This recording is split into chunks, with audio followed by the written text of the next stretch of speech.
90 okay, 690 का stop loss, 740 के target के लिए करनी है आपको डेटा पैटर्न्स में खरीदारी। ये है राय आपके लिए सेठी साहब की तरफ से। आइए 10 की कमाई के कुछ बेहतरीन स्टॉक्स लिए जाएं। विश्वेश जी बताएं सर।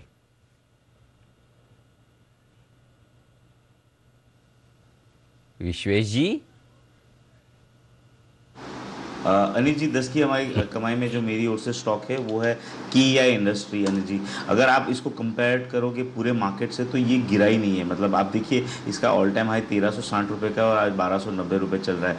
बहुत ही एक स्ट्रॉन्ग बेस बन चुका है, वो strong base after a very strong rally. मतलब मुझे याद है सर, हमने ये 325 पे रिकमेंड किया था फर्स्ट टाइम, उसके बाद 600 पे, उसके बाद 1100 पे, और अब मुझे लगता है अनिल जी पिछले 6 महीने में स्टॉक ने एक 1230 और 1000 मतलब ये 10-20% की रेंज में बहुत हैविली वॉल्यूम के साथ में ट्रेडिंग की है, और अब पिछले कुछ दिनों में उसके बाहर निकल चुका है। मुझे लगता है against the market this stock is performing, तो यहाँ पे खरीदारी करनी है। 1280 1290 की रेंज में रखना है। स्टॉप लॉस रिकमेंडेड होगा डेली क्लोजिंग बेसिस पे, 1190 का स्टॉप लॉस रिकमेंड होगा। मुझे लगता है यहाँ पे 1400 1450 के टारगेट हम 1 से 1.5 महीने में एक्सपेक्ट कर सकते हैं। तो केईआई इंडस्ट्री मेरी ओर से 10 की कमाई का स्टॉक्स।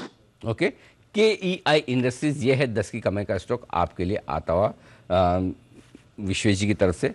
बहुत ही बढ़िया ये स्टॉक है जहां पर आपके लिए खरीदारी करने की राह। आइए सिमी जी से भी ले लें उनकी 10 की कमाई का स्टॉक। सिमी जी बताएं। अनिल जी, 10 की कमाई के लिए आज चूज किया है वीआरएल लॉजिस्टिक्स को। 26 मई को मैंने इस स्टॉक को मेरा एसपीएल मिड कैप का जो पिक था उसमें शॉर्ट टर्म के लिए मैंने चूज किया था 575 580 के आसपास। 650 का टारगेट दिया था। स्टॉक 690 का हाई बना के फ्री कंसोलिडेशन मोड में है, और अभी मुझे लगता है कि ये स्टॉक वापस से खरीदारी करने का सलाह दे रही हूँ, क्योंकि ये मुझे लगता है कि वापस से 690 700 के आसपास ये स्टॉक जा सकता है। तो करंट लेवल पर खरीदने का सलाह होगा 620 का छोटा सा स्टॉप लॉस के साथ। 1 से 1.5 महीने का नजरिया से 690 से 710 का टारगेट होगा वीआरएल लॉजिस्टिक्स। लॉजिस्टिक्स ये है 10 की कमाई का स्टॉक सिमी जी की तरफ से आता हुआ। यहाँ पर खरीदारी करने की राय आपके लिए आती हुई दिख रही है। स्टॉप लॉस लगाना है 620 पर 20 रुपए नीचे, टारगेट 690 और 710 का। पालिया साहब जुड़ चुके हैं हमारे साथ। पालिया साहब बताएं आपकी पोजिशनल पिक।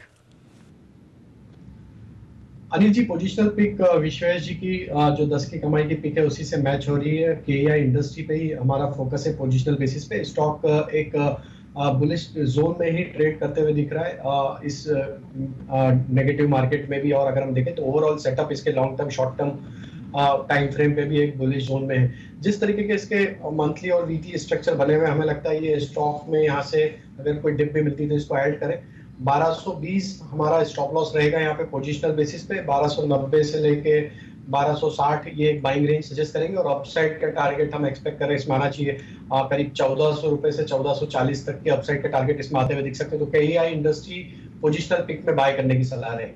ओके, के इंडस्ट्री, क्या बात है, दोनों का मिल गया, वाह वेरी गुड। तो यहाँ पर भी आपके लिए खरीदारी करने की राय के इंडस्ट्रीज में ही आती दिख रही है, जो विश्वेश जी ने भी बताया है, और यही पसंद आता दिख रहा है आपको, पालिया साहब को भी। आइए शॉर्ट टर्म पिक का वक्त है। सेठी साहब बताएं आपकी शॉर्ट टर्म पिक। बिल्कुल अनिल जी, जो आज की मेरी शॉर्ट टर्म पिक है ऑटो कंपोनेंट स्टॉक है मिंडा इंडस्ट्रीज, जो कि अभी 857 के आसपास ट्रेड कर रहा है। देखिए अनिल जी, पिछले कुछ दिनों की बाजार की भारी गिरावट में एक सेक्टर जिसने आउट परफॉर्म